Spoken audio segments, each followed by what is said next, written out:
लंडनमधल्या 2-3 दिवसाच्या वास्तव्यानंतर आमचा पहिला मुक्काम होता स्कॉटलंडमधल्या पिटलॉक्री नावाच्या एका छोट्या खेड्यात. तिथे एक खास ग्रामीण वातावरणात नाट्य महोत्सव होता. आम्ही पिटलॉक्रीला जायला लंडनमधल्या युस्टन स्टेशनवर गेलो. मुंबईच्या बोरीबंदर, मुंबई सेंट्रल यासारखी एका लंडन शहरात अनेक मोठी स्टेशने आहेत. स्कॉटलंडच्या दिशेने जाणाऱ्या गाड्या या युस्टनवरून जातात. पण स्टेशनाची कळा मात्र आपल्या बोरीबंदरासारखीच. फरक एवढाच की गर्दी अजिबात नाही. ह्या प्रवासात मला इंग्लिश खेड्यापाड्यांचे आणि रानाकुरणांचे जे दर्शन झाले ते मी कधीही विसरू शकणार नाही. इंग्लंडची सारी शोभा या ग्रामीण इंग्लंडमध्येच आहे. छोटी छोटी वने, उपवने, ओहोळ आणि ओढ्यानेवढ्या चिमुकल्या नद्या, लहानग्या टेकड्या, त्यातून डोकावणारी ती टुमदार इंग्लिश खेडी, आकाशात घुसणारे प्रार्थना मंदिराचे कळस, उतरणीवर चढणारे गायींचे किंवा मेंढरांचे कळप, तारांच्या कुंपणावर बसून धावत्या गाडीला हात दाखवणारी इंग्लिश मुले मुली, एखाद्या नदीकाठी पाण्यात गळ टाकून बसलेला म्हातारा, मधून दृष्टी पुढून सरकणारे एखादे हिरवेगार क्रीडांगण, त्यात रंगात आलेला गावठी क्रिकेटचा सामना, टेकडीवर नागमोडी धावत पळणारे रस्त्याचे मोहक वळण, रंगीबेरंगी लोकरी कार्डिगन्स घातलेल्या सफरचंदी गालाच्या सोनेरी केसांच्या तरुणींचा सायकलवरून पिकनिकला निघालेला आणि रेल्वेच्या लेवल क्रॉसिंगशी अडकलेला घोळका, आगगाडीची टुमदार स्टेशने, एवढ्याशा घरातून डोकावून कडेवरच्या गुबगुबीत गुंडाला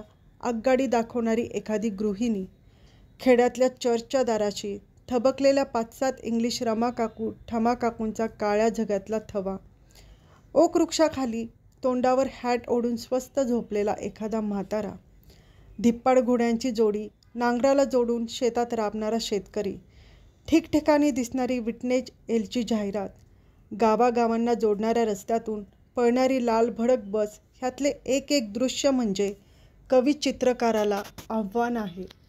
आमच्या सुदैवाने आकाश बरेचसे निरभ्र होते आणि सूर्यनारायण प्रसन्न होता. आमच्या डब्यात मी, माझी पत्नी आणि इतर 1-2च सहप्रवासी होते. इंग्रजांच्या अबोल स्वभावाची खरी कल्पना आगगाडीच्या प्रवासातच येते. समोरासमोर बसायचे, तासनतास एकत्र बसायचे, परंतु एक अक्षर बोलायचे नाही. ही मौन साधना तोच करू जाणे. पण बर्फासारखा तो काही कारणाने वितळला तर मग त्याच्यासारखा सोबती नाही. आपल्या विनोदबुद्धीचे सारे गर्वहरण तो एका क्षणात करतो. इंग्लंडमधल्या आगगाड्यातून दूरचा प्रवास करताना स्टेशने लागली की एक गोष्ट खटकते. स्टेशनात चाय गरम किंवा तत्सम आरोळी नाही. सारे काही सामसूम. त्या मानाने आपल्या स्टेशनवरचा गोंधळ पाहण्यासारखा असतो. बगे, घुस आत घुस, बघतेस काय वेंधळ्यासारखी, डोळे फुटले का, जागा नाही, पुढे जा, बापाची गाडी आहे का तुमच्या, साहेब तळेगावला थांबते का गाडी, गार्डाला विचारा, अशांसारखे एकही वाक्य ऐकू येत नाही. निमूटपणे गाडी येते, माणूस निमूटपणे चढतात, गाडी तडक पुढल्या स्टेशनच्या दिशेने जाते. आमच्या समोरचा प्रवासी पहिले 2-3 तास स्वस्त बसला होता. पुढे कशामुळे कोण जाणे, पण त्यालाही कंठ फुटला आणि पुढे पर्थला गाडी बदलेपर्यंत अनेक गोष्टींवर गप्पा झाल्या.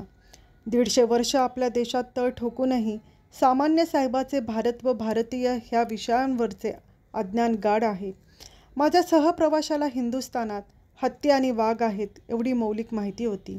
मी देखील आताशा पूर्वीसारखे हत्ती राहिले नाहीत असे सांगून सुस्कारा सोडला.